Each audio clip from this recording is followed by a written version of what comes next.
Welcome to Then and Now, where ordinarily we look at the first and latest of a long-run franchise and see how much, if any, things have changed. But this time we're doing something different. Instead of the usual franchise-wide scope, we'll instead be focusing in on a specific time frame.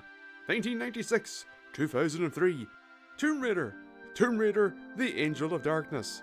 For this Then and Now, it's Tomb Raider, the Core Years. Or to give it its in-development title, Tomb Raider, the Core Years, because I don't want to play any more of the reboot trilogy and you can't make me. Published by Eidos Interactive and developed by Core Design, Tomb Raider was released on the Sega Saturn, PlayStation and PC at the end of 1996. Whilst Tomb Raider is more commonly considered an action-adventure game, to be more specific, Tomb Raider is an explorative action platformer, where players are placed in sizable levels and must navigate through them via platforming with occasional puzzles and combat encounters. It received an immensely positive reception critically and went on to be the best-selling entry of the franchise until the Crystal Dynamics reboot in 2013. Post the first Tomb Raider, the franchise would go on to have yearly installments. What of them? Well, that'll be a matter for next time. For now, we must put aside the past future and focus on the beginning of it all. For this Then and Now, I shall be playing the PlayStation version. Originally, I was going to play the PC version due to one mechanical change, but after further thought, I decided against it. What was it and why? We will get there in due time. This is also where I reveal the fact that in spite of owning all of the core Tomb Raider games, I have never finished one of them. That's right. I parade around complaining about how new Tomb Raider isn't like the old Tomb Raider, even though I have never finished one of them. Will my time rectifying this peculiar wrinkle alter my perception of the old to the present's benefit? No. Let's get started.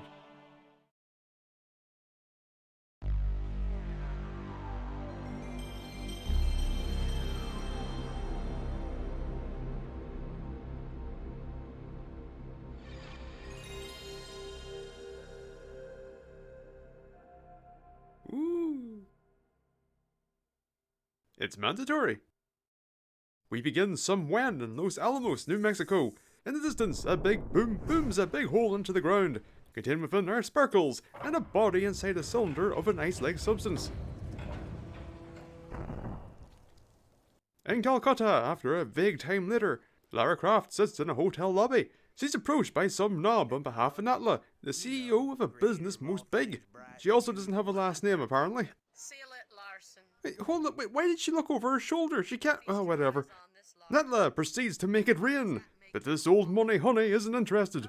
Natla proceeds to detail the job.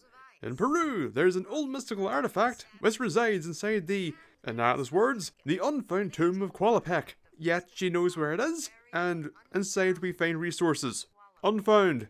Regardless of the state of the tomb of Schrodinger, and at the prospect of danger, adventure, and discovery, Lara is set on heading there, as you can tell from her puppeteered smile.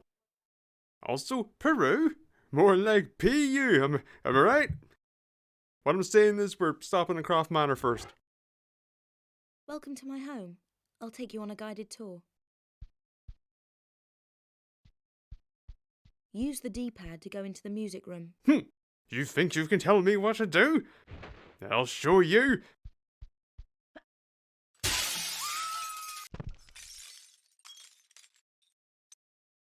A game's control scheme can tell you more about the game than simple descriptors. A quick look at the control scheme will drive home how important the platforming is and the degree of focus that it places upon it. Traditionally, platforming is a 1 or 2 button affair. A button to jump, perhaps a button to crouch, with ledge grabs, if at all possible, being automated. In Tomb Raider, you have the then industry standard, and my dearest, tank controls. Up equals forward, down equals back up, or in Tomb Raider's case, a hop back. Left rotate left, right rotate right. A jump button, a 180-degree turn in the form of a roll. Left or right stress on your 2s, T's, Z's, or whatever Nintendo's whims decree. A look button, a walk button. Speaking of the walk button, a quick matter. Sometimes it doesn't work.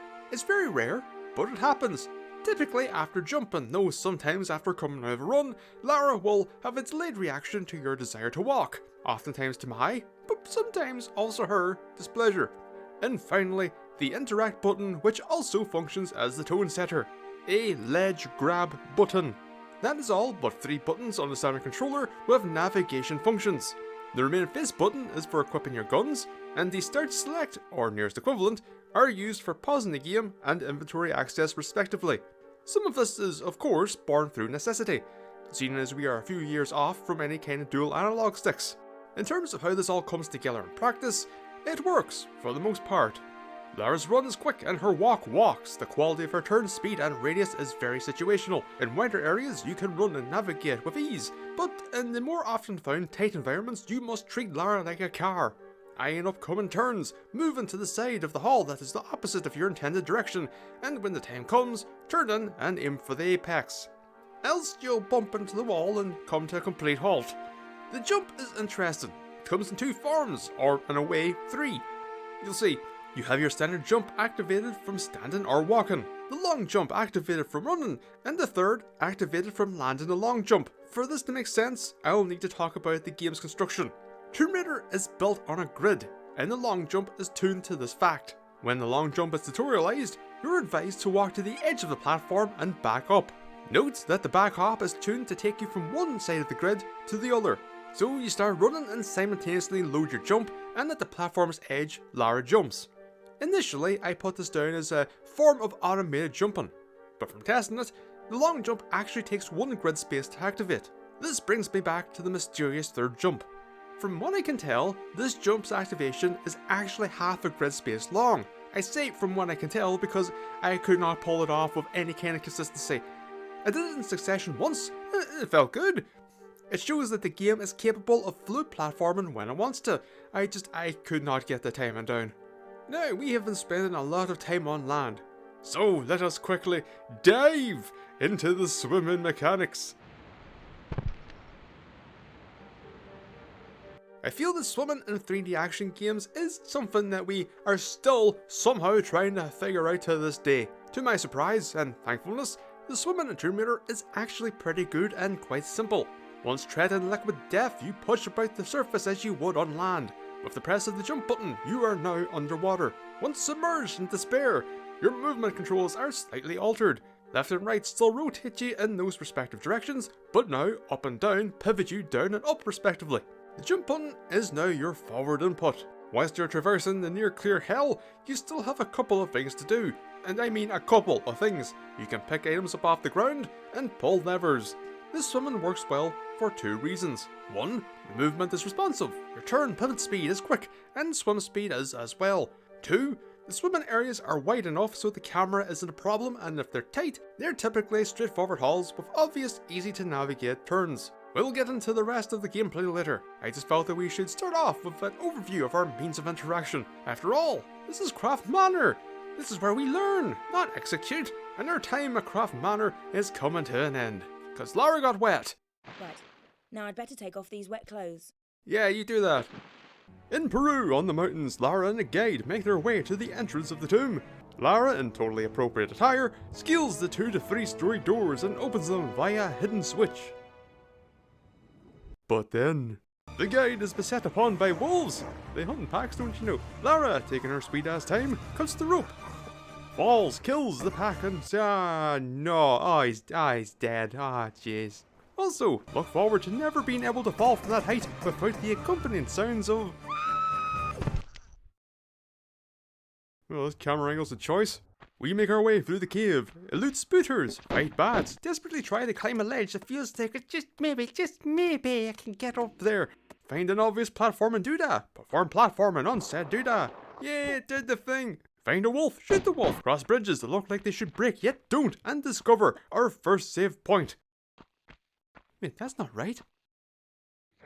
Whoops. So I had this whole spiel ready to go for the save system. How, from memory, I disliked it, but with thoughts from the present realised it could be quite neat. But it's not here. My memory of PS1 Tomb Raider did have save crystals, but ones that you had to find and collect. Saves as a resource. Sound familiar? When I briefly played Tomb Raider on the PC for footage purposes, I saw that there were no save crystals and you just saved anywhere. I felt that it would be hypocritical of me to avoid the original resource save system whilst simultaneously exalting the ink ribbons of Resident Evil. But yeah, it's not here. It's also not in 2. This resource save system only existed in Tomb Raider 3. mean, it's not really that special, but, you know, you should probably just talk about it, you know, since I brought it up. There are two means to save the game: level completion and these save crystals. Obviously, we're only going to focus on the crystals. They're basically glorified checkpoints. They're dotted around rather generously, typically near an objective or just along the way if it's been a while. You can save at them if you like, or maybe save it for later. They don't really add a lot. I can see why you can save anywhere in the PC, and why they were outright removed in 2. Back to it. Ooh, my incidental music senses are playing. Something curious is afoot.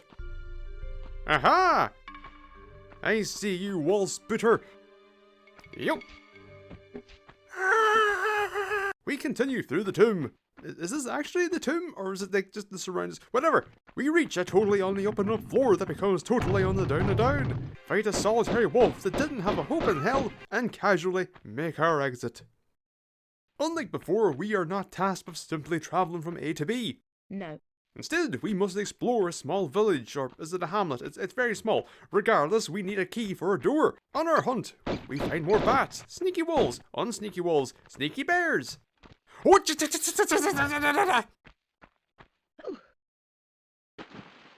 you fucking scared me, you dick!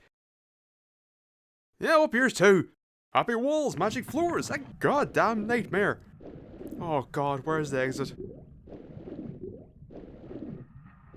There you are. It's fucking sealed! And our key. Ooh. Bunch of fucking wolves! The lever is pulled to open a door, and another lever is pulled to open another door. A door! 2 not so subtle tricky traps. Good job, ancient civilization. You couldn't trick your way out of a wet paper bag, you jackasses. Oh no. Yay, a dodgy jump. Uh-oh. Engage in a fair fight. Try again. Try again, succeed, and complete our fulfilling journey. Oh, for feck's sake, I don't have any cogs! And go on ventures new, which leads us into true ogre's lair. Also dinosaurs. Yeah. Music? Run away! Oh god, god, god, god, god. Wait, there was a nuke. Where's the nuke? Nuke! Up yours, you scaly bastard! Is it gone? Oh, it's pissed.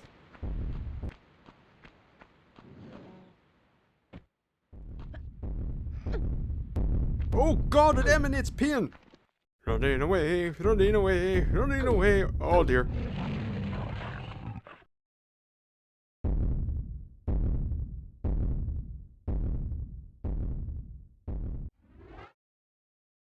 We return to the Dino Den, find a more obvious and safe path, and show that fecker a thing or two. We return to the Dino Den, bravely run away and show that fecker a thing or two, from a safe distance. I am Queen Supreme! Screw you, potentially last remaining dinosaurs in existence! We continue on with our exploration in search of randomly misplaced cogs. Encounter a reactivated music cue. Where? Notice nukes and explore its crannies. Why does that sound so dirty? Spy a suspicious roof. Plot a course to the suspicious roof. Platform to the suspicious roof and find ammo for things that we don't have on the suspicious roof. With the cogs in place and lever shifted, the water shall fall no more. We find a shotgun and make our way through the once obfuscated passage. Ooh, a lovely fleshy toned rug. We open more of the tomb, where dinosaurs inexplicably reside. Seriously, this isn't like the Back in Cave. They are locked in the exitless area by themselves with no source of food nor water. Putting aside this dumbfounded encounter, we move forward and find a sealed, foodless, waterless room with a pack of wolves. It sounded like the hunt, you know. From the beginning of the first level, there's an immediate, unmistakable, confounding camera angle. Like, why this side view? Once you get past these camera thoughts, you may begin to realize that there's also an immediate, unmistakable, lonely atmosphere. Why? Well, for me, there were a few reasons. The first, the opening cutscene. With the opening of your destination, Lars hired help is viciously mauled. Insert social commentary here. With this, you know 2 things. 1. You're on your own now. 2. Lara's a dick. Okay, with this you know 3 things. 1. You're on your own now. 2. Lara's a dick. 3. You are walking into danger. The second contributor, the environmental design. I guess this would be kind of like level design of the cave. As you see how much effort was put into making the cave. Well, a cave. Going from tight corridors to wide spaces to tall places, the ceiling and ground uneven with random shallow holes, slopes of varying sizes, and totally natural phenomena of the perfectly square stalagmites for you to platform upon. Look, it's an early 3D platformer designed on a grid, okay, just give them a pass. In spite of the preposterous peaks, the cave feels like a natural environment, which if you want to build atmosphere, isn't a bad thing to have. The third piece of the atmospheric puzzle, the audio. There's no music. For the most part, a lot of your time is spent soaking in the sounds of the environment. Music is here, but it is used as a scene enhancer. Walk into a vista, or as much of a vista that a low draw distance will provide, and you'll be treated to a little theme of discovery. These stingers are also used to invoke a sense of wonder and or curiosity.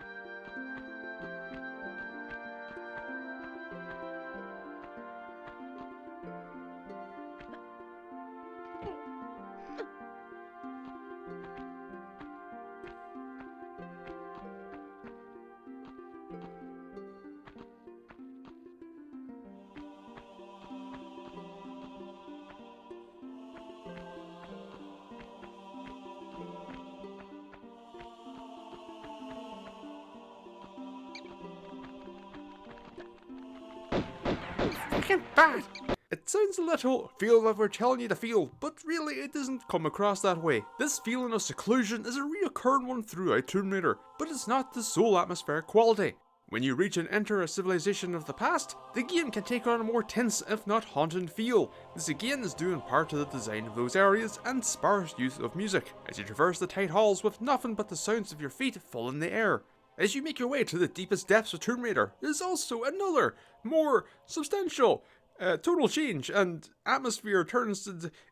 I'm not going to spoil it, it's too early for that, but yeah, it takes a turn, shall we say? It takes a turn.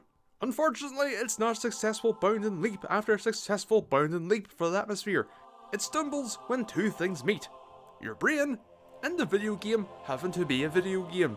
Whilst exploration is the focus, there is combat. This isn't in and of itself a problem, the problems are all relative to your enemy's existence. Yeah. Look, I'm an overthinker, always have been, always will be. This is especially evident when I sit down to play a game with the intent to think about what I'm playing, for the purposes of what you're watching now. During this process, no matter what, one single word accompanied by one piece of important punctuation will brutishly make its way to the forefront of my mind. Why? Depending on the matter, the dam may break. A bear? Why is there a bear here? How did it get in here? How is the bear alive? There's no means for it to get out. What does it eat? There's a source of water, but surely it's stagnant and filled with centuries-old dirt and decay. For the majority of enemies in the game, this is a problem. Locations, quantities, survivability, coexistence are all things that ran through my mind when the latest encounter had concluded. Then there's the matter of supplying Lara, where you find medkits and ammo strewn throughout this long abandoned settlement. Ah! I see this ancient civilization knew too the wonders of the shotgun. Even if we take some of this as past explorers exploring, it still can be quite silly. Why did they randomly scatter medkits and ammo about? Why is it relatively modern? Why is it up here? Did an explorer lay eyes upon the goddamn T-Rex and just chuck their magazines up onto this roof? And believe me, there are areas ahead where no amount of joint popping out of sockets will help you reach for some logical reason.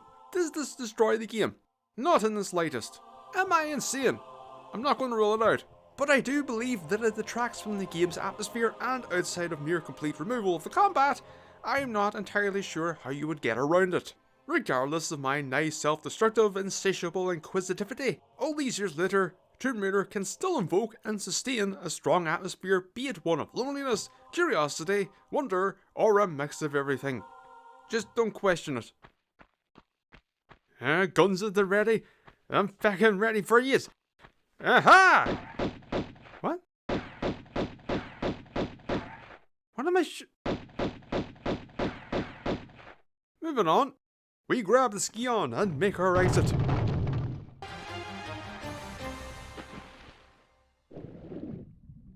Wait, Why am I taking damage? Guns? The fuck is this?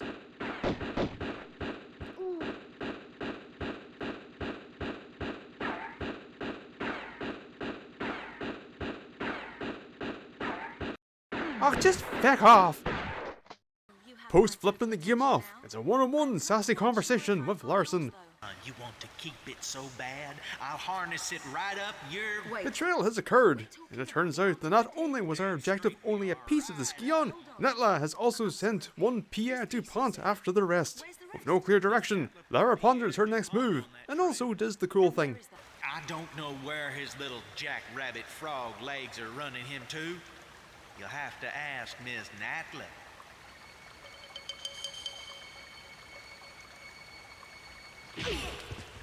Thank you. I will.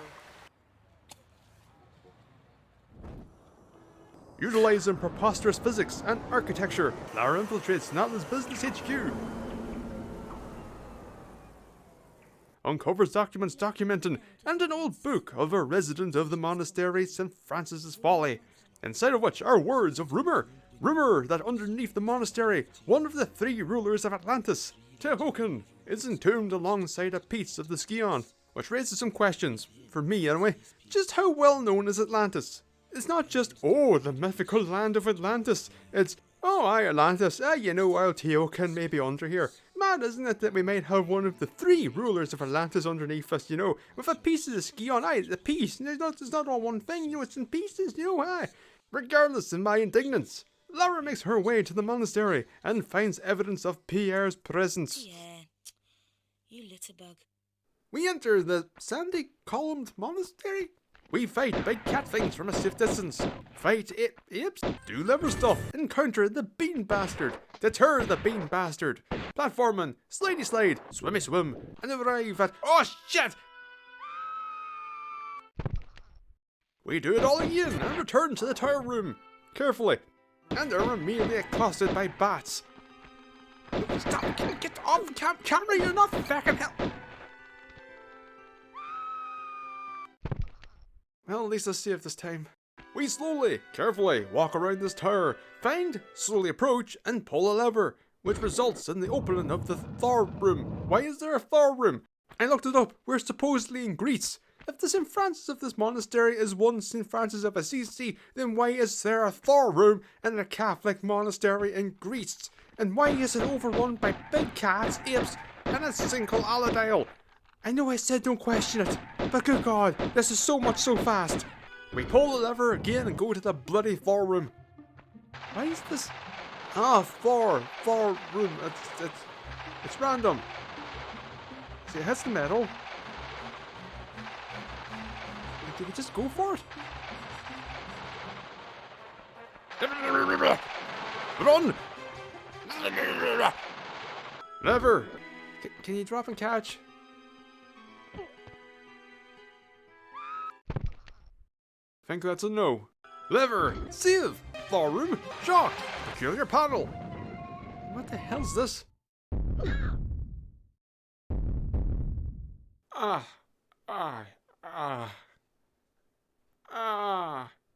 Floor room, shocked, bask in the bollocks, hammer fall, block fall, block push, key. Has this turned off? Surely it would have. What do you want from me? Hey, and then... Who feckin' knows? We return to reluctant exploration. Bean Bastard returns. Bean Bastard retreats. A switch opens the Atlas room, and we head... We say to hell with the Thor room for the time being, and open up Neptune and Damocles.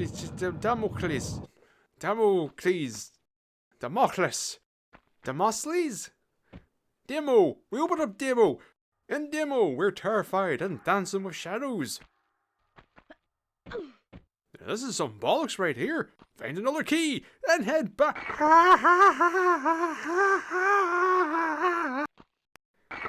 Oh! I do not like this room. Ziv, because god damn it, my enthusiasm is taking a hit, and go on the hunt for Neptune.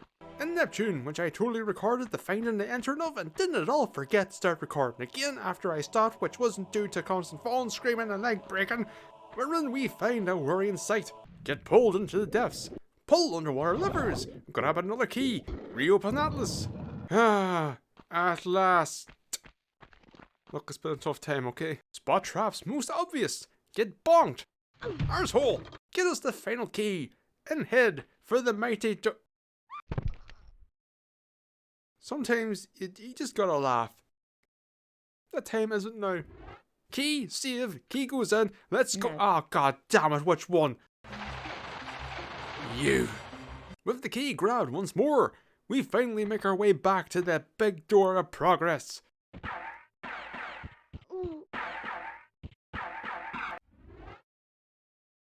Sam. Key! BBFO! Open the door! Freedom! What's that? No. Here's something that's closer. Yeah! It's a right fecker indeed. Journeys become smoother as we scale the outer walls of an underground coliseum, encounter two Aladiles, and in a closed, wireless, foodless place, stop thinking about it, Arebuckle, stop thinking about it, and shooting a returning being bastard with a shotgun. Ooh, nothing fits this theme of awe and discovery and wonder quite like shooting the French. Right, I have an idea on how to go about this.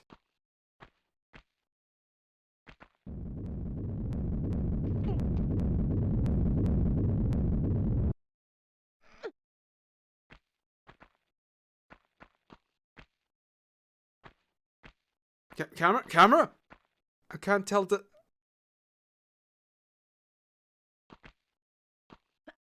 Ah, cock! What's that? Did they just paint the floor? Confused but not deterred. More doors get opened. More shooting of the French. Some simple yet satisfying platforming. Visual trickery. Ooh, neat. And eventually unlock our exit. We emerge amongst the dolphins, encounter and destroy a beautiful community built on coexistence, and some lovely platforming which leads us to a selection of levers that, do something. Oh, I get puzzle. It's time to talk level design, and by extension the exploration aspects of Tomb Raider. There's a lot to say in both descriptors, and me likely putting more thought into it than anyone should. In spite of my increasing lack of confidence to relay all this well, let's get on with it. Let's start with the general level archetypes. Linear and multi-layered playgrounds. The linear levels are as straightforward as you expect. Forward progress with the occasional platforming or hunt for the progression on blocker to continue. These still have secrets and occasional little side areas, but the levels are typically a lot more limited in scope. That's certainly not a bad thing. Given the complexity of some of the bigger levels, these are a welcome reprieve. A quick and easy example being the cave at the beginning of the game. Layered levels are more vertical, have spokes which can naturally feed back into the main area, typically designed around an item hunt type goal, and they're generally more elaborate in their structure, shall we say. Two immediate examples come to mind. The Tower of Torment, where you require 4 keys to open a sealed door, which are found in one-note gimmick rooms. And the Lever Layer, where doors are opened via a specific order of levers. Behind one is a room that requires 3 gold bars to progress. So we've defined the framework. But what of their contents? Let's start with the obvious, the thing that I have the least confidence in conveying and assessing accurately, the platforming. I attach this monstrous asterisk because I don't play a lot of platformers and, quite honestly, don't know how to speak about them. Look, I never dared to claim to be all-knowing and just some arsehole that likes to talk about games. You do the jumps and that from one spot to the other. You don't want to fall down the holes. That's bad. God, I am seriously lost. Okay, the platform is made up of horizontal and vertical types, the latter with an unpleasant vagueness. Your horizontal bounding is made up of easy short jumps, long jumps of 2 kinds. Some that can be made with a regular jump and a ledge grab. Some with an absolute requirement of a long jump. And finally, some intentionally awkward angle jumps, which can be particularly nerve-wracking due to the fact that Lara can't grab a ledge at an angle. Now back to those vague verticals. The reason for that? What goes up must come down. The getting up part is easy, very easy, trifling. Train could only dream of getting up this easily. The descent, on the other hand, if your intended destination is directly below you, it's fine. Just hop back, hold the ledge grab button, Lara will do just that. Release and job done. The problem is when the platform in question is below and a little bit away. Then, instead of the short jump, long jump conundrum, it's the short jump, run off the ledge and may God be with you conundrum. This isn't the uncomfortability of a particularly long jump or one at an angle. This kind just feels up in the air as to what the final result will be.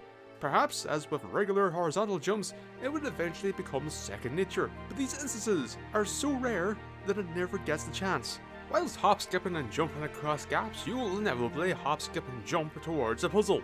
The puzzle aspect is very basic, with the majority being a hole in need of some filling. Oh, but how many holes, Arebuckle? I hear you enthusiastically call out. Well, sometimes there's one, sometimes there's two, sometimes there's three, and sometimes 4. Oh, it sounds like I'm crapping on it, but I'm not. It's a motivator, a reason for the player to explore. Also used in some puzzles are levers, which tend to have the most impact on the moment to moment. Some opening doors of both regular and time varieties, moving platforms, manipulating water in both height and flow. The most elaborate the lever puzzles get is with the previously mentioned lever layer, where each door in the room requires a certain order which can be found above the respective door. But for one door, the first symbol is damaged. Oh ho, how fiendish! Which of these two options could it be? Up or down? Up or down? Up or down? Down or up? Up or down? Basically, if it's not platforming or exploration, it exists to motivate and reveal more platforming and exploration. You're not going to be standing around trying to figure out a telepuzzle and so on. They're pleasant, fleeting distractions. As you may get a sense from the previous reductive summary, the layered levels are considerably more interesting to navigate and pick apart. Finding and pulling a lever, a camera cut that shows an opening door, and you then must figure out where this door is and navigate your way towards it. Sometimes it's very straightforward, other times it's at the highest point of the room and you must scale the outer walls to reach it. When you're beyond this door, the reward may just be laid out in front of you, or you may have to go through a section similar to those brief progress blockers in the layer levels. The latter are more likely to end up back in the main room of the level, creating that lovely sensation of, oh, we're back here. Given the scale, these are the levels where you will be spending most of your time. These levels can be kind of exhausting. It all comes down to the manner in which the levels of Tomb Raider are constructed. As is plain to see, Tomb Raider is a very blocky game, filled with columns with various ship tops. These are universal and are retextured for context. On its face, you could look at this as an ugly, early 3D way of making a game, where every elongated surface being a cuboid with one of a selection of tops. Very natural, I'm sure we will all agree. But here's the thing, the beautiful thing. Nearly the whole world of Tomb Raider is constructed out of these. Yes, there are indeed some bespoke elements, but most of your time you will be surrounded by these core shapes. This means that theoretically, any part of the world is interactable. Any part of the world could lead you somewhere. If the object is in front of you, it has a flat ledge, or the shallowest of slopes and is within arms or foot's reach, you can ascend. This is why these big levels can be exhausting. When the whole world is interactable and you're like me, you won't be able to help yourself from wondering, where does this go? To progress, to secret, to dead end, this goes here to there, to where? And so on, picking apart everything in front of you. The world feels so much more open than it is in actuality. Because at any point, that little platform jutting out just could be something. And yes, as I mentioned, there are dead ends. Because as unnatural as the building blocks of the game are, they do their damnedest to create a natural world out of them. And in a natural world, you're going to run into dead ends. Walked off the beaten path? Want a reward? Here's an empty space, dickhead. Going underwater? Having trouble navigating? Up yours. Nature doesn't give a damn about you and your architectural preferences. Nature's mad and does what it damn well pleases. When it comes down to it, all of this is in service of the exploration side of Tomb Raider. But we'll leave that for later. This segment has gone on long enough. I mean, other than the save point, there's nothing here. What the hell am I missing?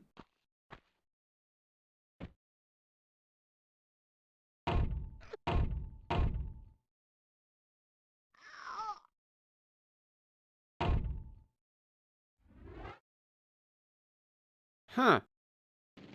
After a bit of satisfying timed platforming.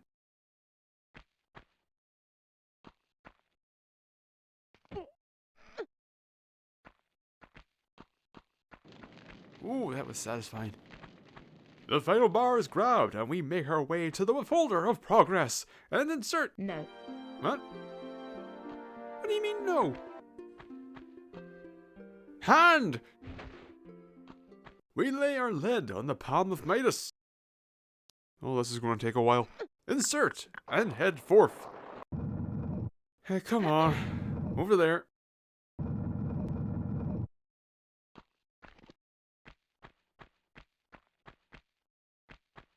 Ah, for feck's sake.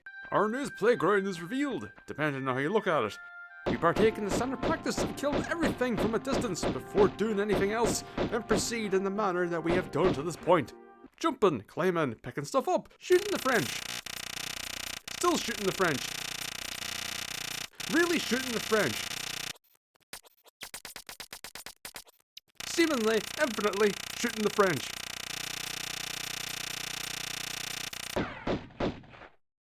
Oh, he's a magician. A slide into perfect camera. Depth perception. Oh no, we swim, and then some. Fruitlessly, I might add. Finally, use a key. Okay, maybe not this one. Arrive in tall rooms with scary drops that may need a jump, or you just need to run off, I don't know. Never. Just moving along. Pull a different lever, which emanates water sounds. Upon return to the conveniently off-screen center area, we see a tremendous drop in the frame rate. And also there's a lot more water now, which allows us to poke our head up at new heights, and easily head to the cistern's exit. Also, this level is a cistern, if you didn't know. If you don't know what a cistern is, it's basically a cistern was typically used as a means to supply toilets, sinks, etc. with water. Don't say you never learn anything here. Unless, of course, you really know all these things I say, in which case you probably do, in all likelihood. So you really probably never learn anything here, and really, it's probably just wasting your time. Or this video autoplayed and no one is actually listening to any of these words that I am speaking, and it'll be turned off the moment they realise that it's playing, which in a way would be quite fitting for me in this channel. Sorry, I just kind of zoned out there. What are we doing? We begin with a heart attack. Okay, lever. Pull the lever. Lara. Oh my god, this is not the lever. Oh god. Lara, pull the lever. Stop swimming into the wall. Pull the lever. God, for God's sake, will you pull the lever? Move.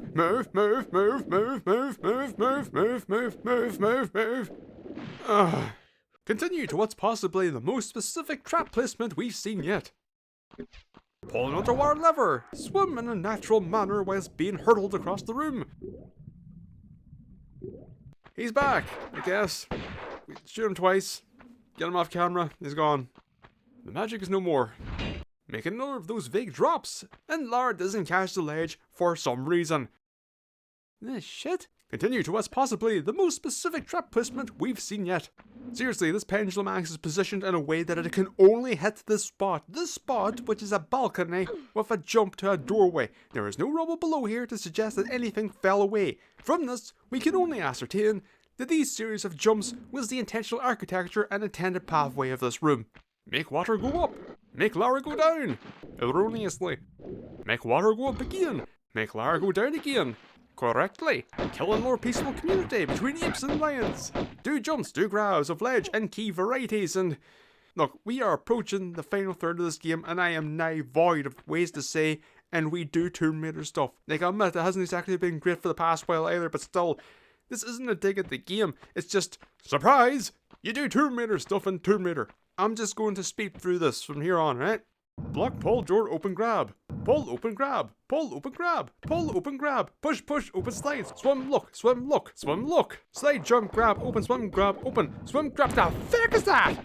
With the second coming of monstrosities, let's discuss the enemy rosters. It's wildlife that your guns will most commonly be tracking. They come in numerous forms: wolves, bears, lions, pumas, apes, dinosaurs, and of course bats. Whilst the speed, group numbers, and resiliency varies by creature, their methods are to the point. Get up on you and give you a walloping, which is a problem in the long term. They can have all the presentational variety in the world, but if their tactics are identical, it means that after a few hours, the enemy's visual may as well just be a grey box. Then there's the greatest villain of all: man. Yes, even in the original Tomb Raider, we must lament the existence of human enemies. They may be the least encountered type, but by God, do they make a lasting impression. In a tank-controlled game with slow movement, turn speed, and strafe speed, the last thing we need is an enemy that can safely stay off camera and stare you to death. The very first human encounter perfectly exemplifies all that is wrong with the decision to include human enemies. You emerge from a hallway and must fall into a pool of water and swim your way out. During this mandatory process, you are constantly taking damage, as you are being riddled with bullets from an enemy that was conveniently off-screen.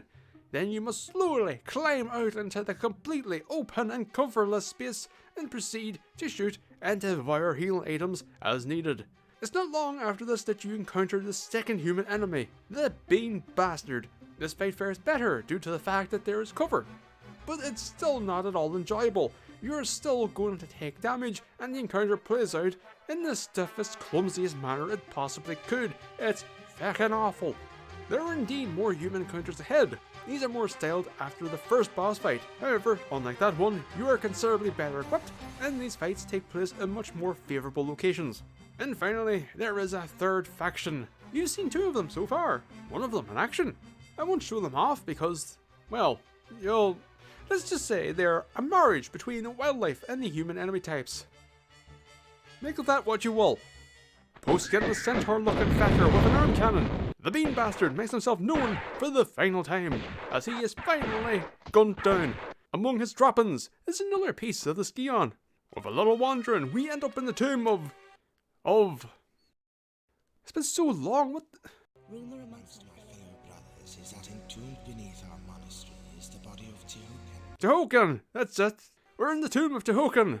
We're in! Lara translates the wall's writings on the fly! Side note, I really appreciate how this is done, where she has slight stumbles because she's trying to just translate it by reading.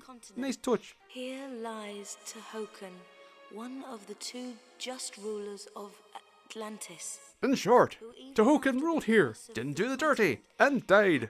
Lara smushes the Scion pieces together, and through the magic of 90s PC encyclopedias, we get visions of the past. With Scion complete, power you yeet. But lo, there was a diddler in the midst, who used his power to make something wake up, and some sick pyrotechnics. This pageantry was looked down upon, and the diddler's piece of the Scion was stiffly taken and chucked in a manner most disgusted. The diddler was locked up, and then there was a meteor for reasons, and everyone died. We're going to Egypt. We're in Egypt now, and we do Tomb Raider things, including, but not limited to, liver pulling, box pulling for box pulling, shoot bangs, and of course, do the jumps. What the hell's that?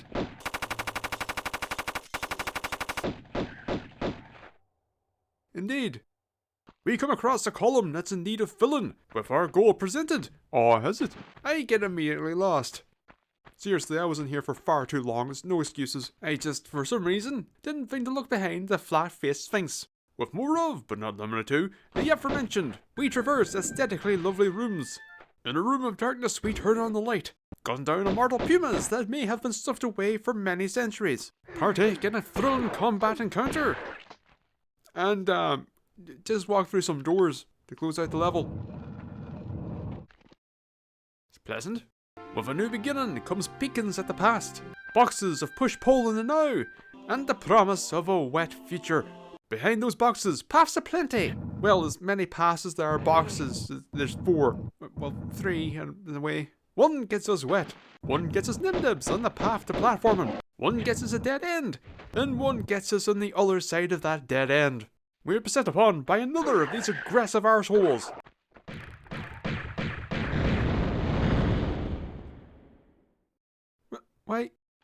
Why he go boom? And the wet future is now the wet present.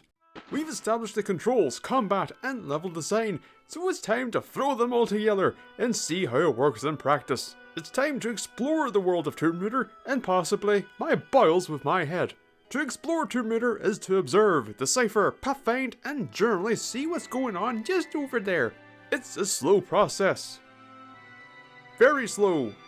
A process involving figuring out where to go, which may be rewarded by progress, secrets, whether you intended it or not, or simply nothing. Where platforming isn't just a single glancing leap, but one where you'll ask yourself, okay, this jump's kinda close, yet also kinda far, also it's a wee bit tall, can I reach that with a regular jump, or will I need to do a long jump, and will that result in me smashing my face in? It did!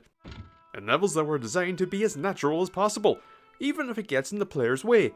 Levels with boxes to push and or pull, very slowly. That once pushed over or pulled must be re-grabbed to be very slowly push-pulled again. I don't know why this was a thing. There are also other, considerably more interesting curiosities and frequent nonsensical pestilence from the local wildlife. The exploration's slow, thoughtful pace is accompanied by a particular tone, not one born from the narrative nor the audio, but of one of the sources of the game's pace, the controls. This is also where head will likely meet colon. The exploration is slow, in part due to the controls. Tank controls, by nature, dictate a slower experience. When rotating on the spot is your fastest means of facing a new direction, if you are not simply looking for 180 degrees behind you, then you're going to have a slow game. And since Tomb Raider is a well-made game, the rest of the game systems and world are influenced by this, though they may have forgotten themselves when it came to the combat. A walk button, strafe buttons, a ledge grab button, these are not the inputs of a game expecting relentless exhilarating speed. The exhilaration of Tomb Raider comes from standing above a leg-breaking drop and or spikes, eyeing up a jump that you think you might be able to reach, walking to the potential precipice of perishment, a quick hop back, run, leap, and just about catching a ledge. That summation is what will come second nature to you over the course of the game. It's the routine. Platforming is a very involved process. You must find a path, you must ascertain the validity of your destination, you must walk to the ledge, you must back up, you must run and prime your jump, you must press and hold the grab button, you must keep it held and press up to climb to safety. The success of your platforming adventures is all down to you. None of it is automated. As mentioned before, in the bigger levels, any platform could, theoretically, be progress. But not all visible platforms are available to you, and it's up to you to figure out which are, since none of them are highlighted by some attention grabber. There's no magical gravitational pull on the ledge, there is no automatic ledge grab, nor ledge ascending. You are required every step of the way, and it makes each step of the process tactile with a feeling of importance. It all comes together to create incredibly engaging moment-to-moment exploration. When you're platforming, you're thinking about how you're going to platform. If you're not platforming, you're wondering where you're going to platform. And over the course of the game, outside of some exceptions, this involved process will become second nature. But of course, there is one facet of the exploration that I have been dancing around. Combat. Coming into Tomb Raider, my memory's clouded. I thought I was going to play a game with sparse combat. It's not quite that. In fact, there's a lot of it. Too much, I would say. It's certainly not wall-to-wall encounters, and no, you are not forced into unrelenting horde-like situations and so on. An enemy appears, but it will never elicit excitement nor surprise. It's let's take care of this and get back to it. That's because the combat is nowhere near engaging enough, from mechanics to opposition. It only works to break up the exploration, and it works perfectly for those purposes. There are times when it is used for just that, a refresher, but other times it's just too much of it. Combat encounters aside, the game plays out in a slow, thoughtful manner, and it can become a relaxing, thoughtful experience. Slowly unraveling a zone, solving simple puzzles, platforming. I cannot emphasize enough how enamored I was with exploring every level. I was just slowly making my way through, planning and poking with no rush. This was not exploration from obligation, it was from a desire to discover. I didn't care if my curiosity was rewarded with an item or centuries old dust. I enjoyed the process, the routine. There was no need for constant conversation, no need for big over-designed set-piece moments or frequent "oh No, moments, because God forbid the player has been fucking walking around for 5 minutes, so they must be bored out of their bloody mind. Totally not enjoying taking in the world with a sense of discovery or wonder. Ah, no, just throw some more fucking stupid playing out bollocks at them. No. So yeah, that's the exploration. At the foot of an oddly ominous staircase, 2 splody lankers charge forth. Atop these stairs, a box to climb. 1 climb later, and we find ourselves on top of a bigger sphinx. In a big room. To emphasize this fact, the camera runs the hell away. We proceed to platform in what may be the game's most uneven, most naturalist yet clear design yet. I love it. It's amazing what you can do in making the world out of the same basic shapes. There are at least 2 paths to get up here, as I discovered later. Things didn't end well up here is what I'm implying.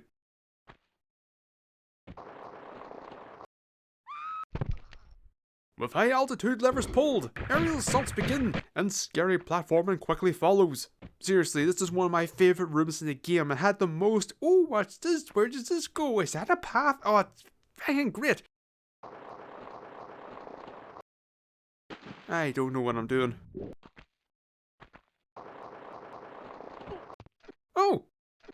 Neat! Slidey slide into field jump. Failure rewarded with progress. The return of the cyber demon Motaro Cretin. An Ankh.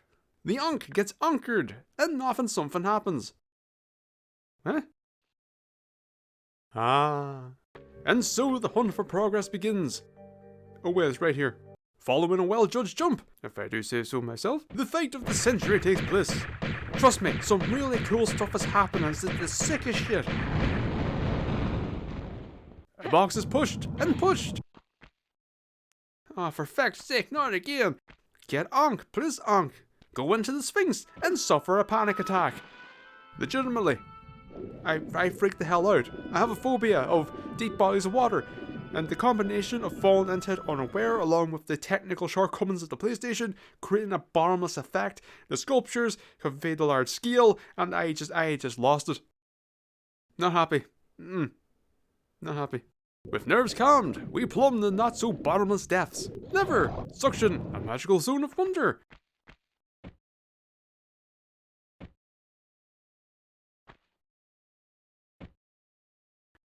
Lever! Less sucky! A thingamabob! And enter Hell. Hell also being the beginning of the level. Isn't that fucking neat? I still got a pain in my brain from you. Wait, what? Larson makes his return! Somehow. How the hell did he get in here? Seriously. Regardless, this time round, we have magnums. So the fight ends as quickly as it started. And we get the final piece of the ski-on. Lara emerges from a cave, blinded by the sudden change in light. Dual dimwits stand in front. During the dimwit deciphering, a third materializes out of thin air with his rather flat head. Lara has her guns taken, and Natla makes her appearance. The ski-on places are taken and handed over to her. Lara slowly makes a break for it and dives into the river of glass shards below. Somehow, Lara gets on her bike and sets off and does the cool things. Natla and co are scarpering on a boat. Lara speeds along the coast, dives. Sneaky sneaks onto the boat and has a sleepy sleep. Lara is awakened by the sound of decks scurrying as Natla heads off on a boat. Where this boat was, I don't know, since there was no boat attached to this boat. Also, why have they stopped so far from the coast? Regardless, Lara dives off the boat and heads towards the island. We begin in a cave. Nearby, we see the block of wood masquerading as a boat that presumably Natla arrived upon. Continuity is maintained. And as you can tell from our surroundings, this area is a tad more modern than what we're used to. As a result, the way this game is designed looks extra stupid. For example, you swim behind a waterfall, pull a lever. That looks like the century-old ones that we've been dealing with the whole game. This lever opens up a Metro City fence, behind which is another lever which opens another fence. We must then go back behind the waterfall and jump a gap to reach the current work site. There's a room of boulders that roll around and also reset after you leave for the purposes of a time platforming section. And so, Lara, move! A lever that can either be reached via a fall or a long ladder that controls Natla's boat. Feck if I know! The movement of the boat which allows us to enter the feckin' Wolfenstein 3D area of the mine. Behind two boxes here is another lever that controls a rail drill. Along that rail is another bloody lever that opens a fence on the other bloody side of the level that turns on the conveyor belt. The conveyor belt that is inexplicably built into the very body of the mine. And the existence of all this insanity is to lower a portable office, which lowers a bit at a time with the insertion of a fuse. The fuses, which are scattered around the level. And inside of this portable office is a pair of fucking pistols. Why? So that we may fight the arsehole that took them from us in the first place. What kind of business is this? Is this how Natla made the business go big? I realise that I've practically just recapped the entire level, but my incredulity knew no end throughout. As I previously mentioned, the focus of Tomb Raider is placed firmly on the exploration and platforming elements, but there is indeed combat to be had. So, what is combat in a game that is not only exploration centric, but also an early 3D time controlled one? Rather simplistic, in a good way, but most certainly not without faults.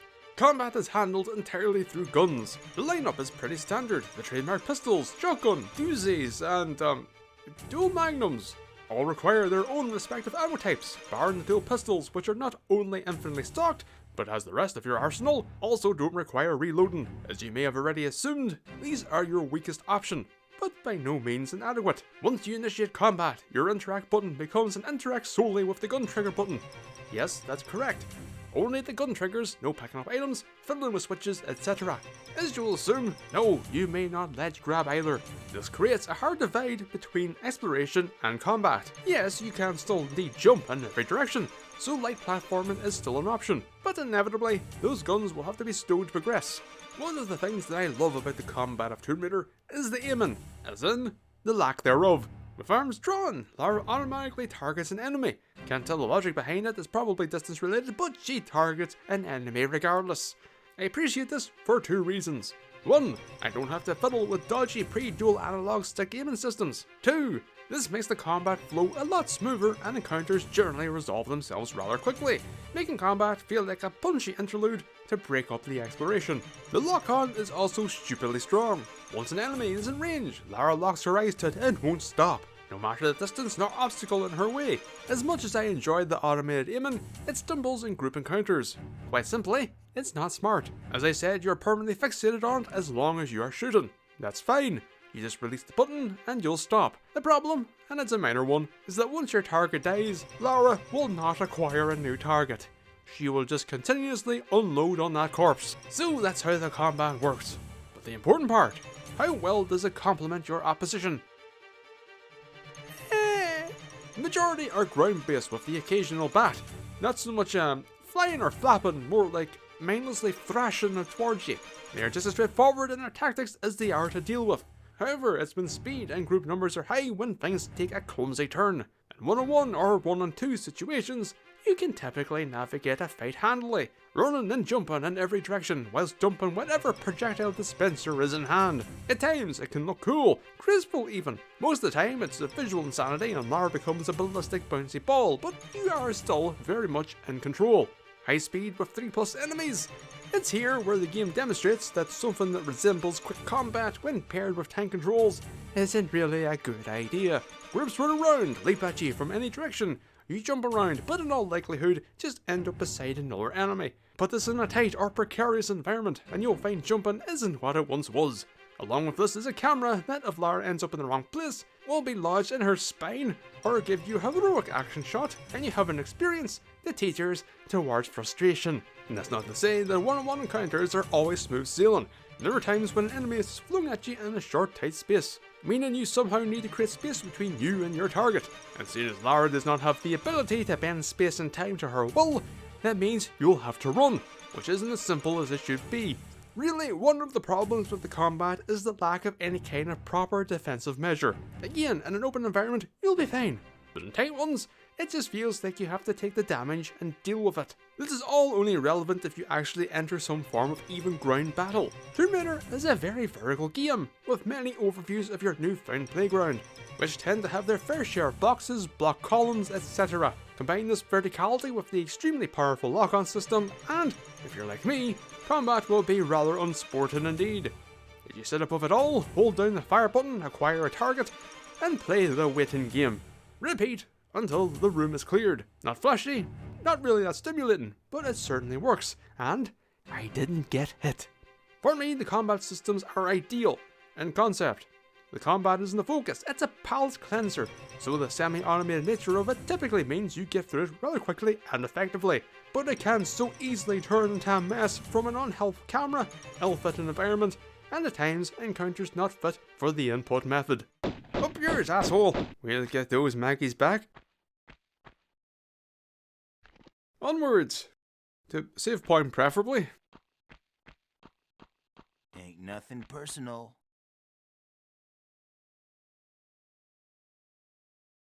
After getting stuck, it's time once again to check if the old drop and grab is a thing.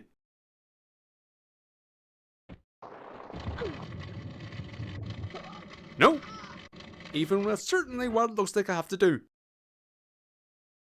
With a leg crunching, but not breaking leap, we make our way forward and grab the wrong ledge. Well, let's hope that both are viable. They're not. Well, third time's the charm. What the fuck? In a quaint change of pace, things take on a more standard platforming form. We see some boxes that may or may not be explosive in nature, and give the damaged one a lengthy, never-ending feeling pull. As you've seen a little earlier, the platforming is starting to take on a more experimental form, relatively speaking. There's a lot more blatant platformer moments with insta-death repercussions.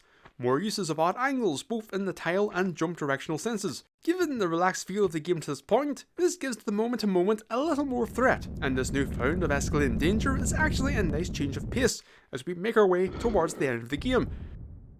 Gee, I wonder if something's going to happen in this room. What was it? Is that a skateboard? Why is he on a skateboard? Me, huh? Ain't nobody else here. You must be firing at me. Did he just quote Taxi Driver? With magnums in hand, we simply kill the person with a particular hobby and avoid any kind of lazy reference. Look, I know I'm one for low-hanging fruit, but when the fruit is dropped and rolled away, I'm not going to go after it. Oh, what a devilish trap. Oh, another. Oh, good job, lads. You jackasses. We keep on keeping on, on a level that just keeps keeping on, and eventually find ourselves face to face with our flathead. He dies, we get a shotgun, and we get up to get down to get the means to get out. We're on the road to the end game as we cut to Natla, placing the complete ski-on somewhere nasty. The underground pyramid becomes an overground pyramid. What the hell is this?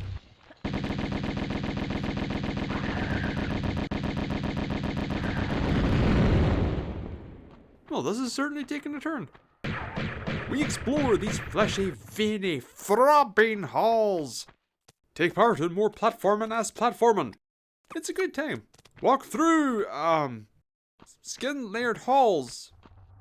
I told you, it takes a turn. Meet an obstacle that would be exceptionally easy to overcome if Laura would just try. But instead, we must play a game of Duda or Mama. More skin-layered surfaces await. How do you think this feels to walk on? Like, is it a thin layer atop a stone? Looking at it, it looks pretty dense. Like, is there a give to it? Like, there are gaps. Would you be tripping over it? Like, do the veiny sections emit a sound? You know, like kind of like a thick liquid being pushed through, or... Anyway, we bask in our progress and take in what has yet to be done. Get confused by what I'm looking at. What the feck am I looking at? Traverse the incomprehensible. Go onwards and acrosswards to go upwards and more platforming. It's a good time. The assumed end is in sight and we reach the dumping ground for the remainder of the trap budget.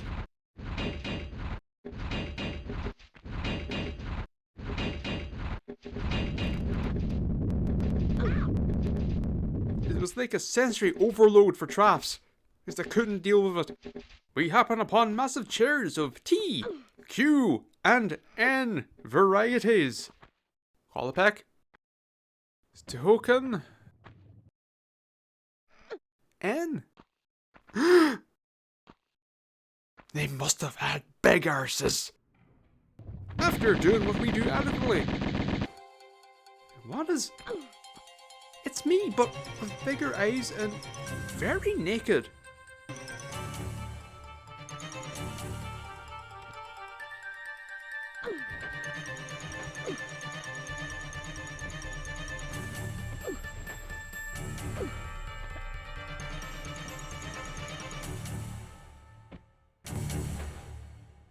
friend. Oh, the room's mirrored. Okay, lava pit. Wait. Look, I don't want to do this. Don't look at me like that. Wherever you go, I'll find you and we'll do sick dance moves in heaven, alright? Goodbye. Get in the fucking hole! With that emotional moment complete, we finally reach our destination. See an ominous sight. Ominous. And reach out for the Skion. Plot dump! They condemn Natla of Atlantis for her crimes. That's word for word.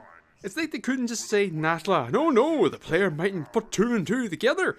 Basically, she was doing dodgy dealings, stole the other two's powers, waged war against them after stealing their armies.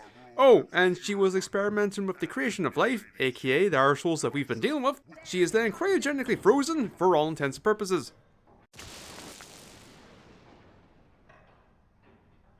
Back again. And you? For a grand reopening, I assume. To surmise, evolution stagnant. Muscle man equals foot up arse. Hatching commences in 15 seconds. Too late for abortions now. Not without the heart of the operation. No! 10, I see you. You can't hide from me. 5, 4, 3, 2, 1.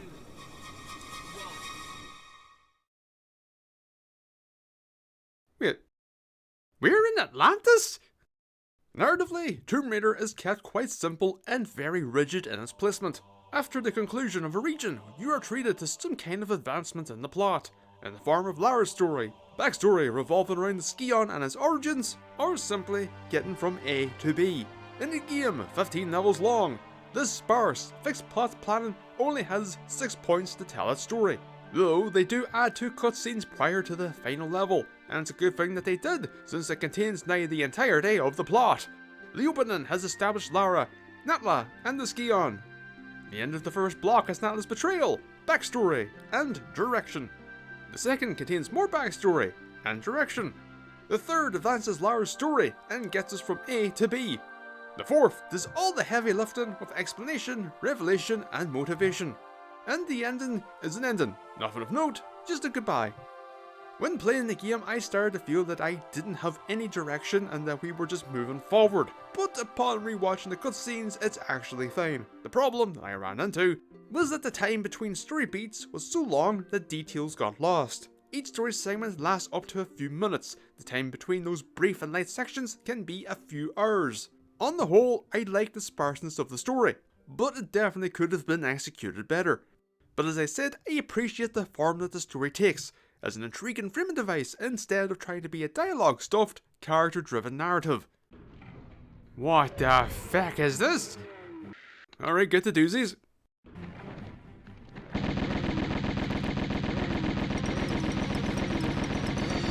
Ledge there.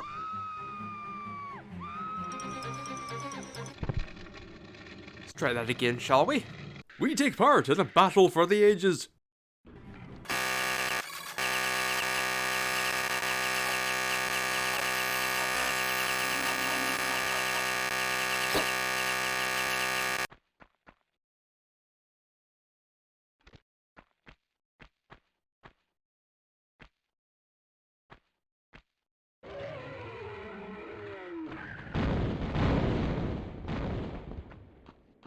And the game keeps going. After the usual, including this cool little section, we're back at the Skion. Can I not grab it? Wait, why is it not working? Well, if I can shoot it then. Oh god, run!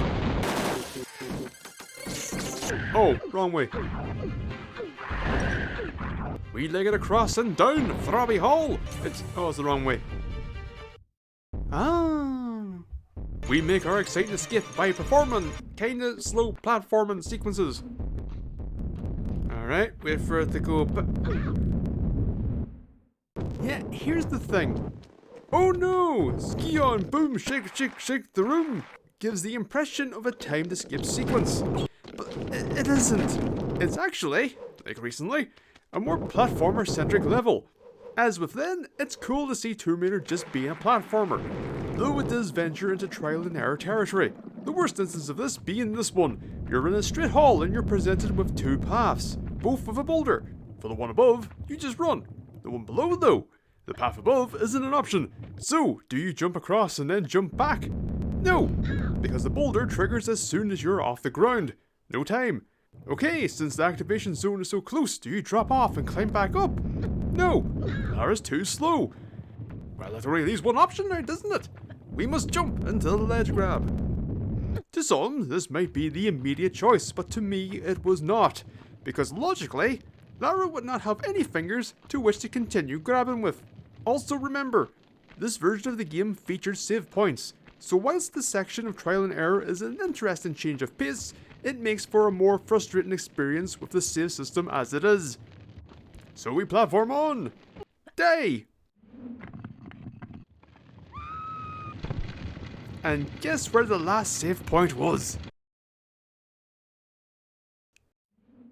Do you see what I mean?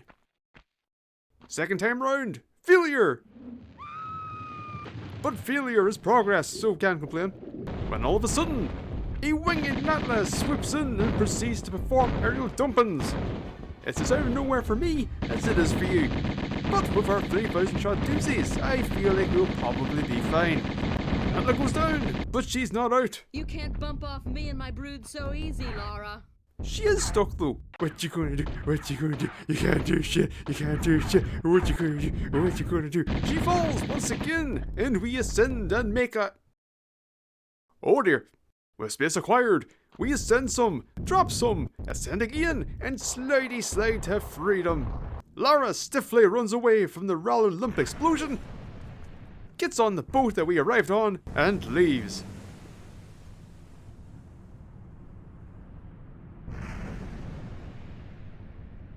Okay, that's a tad more impressive.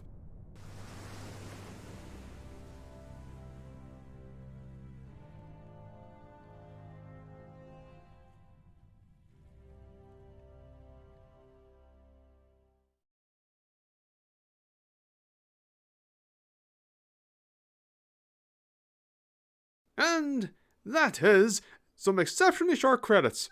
And also, that is Tomb Raider. With the far past travelled, next time we will venture into the not quite as past. Though I now realise that we're approaching 20 years since the now of this feature. Oh boy.